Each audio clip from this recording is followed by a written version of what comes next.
বন্ধুরা, তোমরা সবাই কেমন আছো? আশা করি ভালোই আছো, আমরাও ভালো আছি। আজ রোদ ঝলমলে দিন, রোদ্দুর উঠেছে। রোদ্দুর কালকেও উঠেছিল, আজও উঠেছে।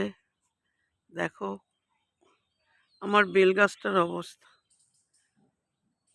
পাতা আছে কিন্তু একটা পাতাও ভালো নেই। পাতাগুলো কিরম দাগ হয়ে গেছে, একটা পাতাও দাগ ভালো নেই, যার জন্যে ঠাকুরের কাজে লাগাতেও পারছি না। শীতের সময় গাছপালার অবস্থা খুবই খারাপ, নিম গাছেরও এই অবস্থা। কবে যে আমার কচি কচি নিম পাতা বেরোবে জানি না।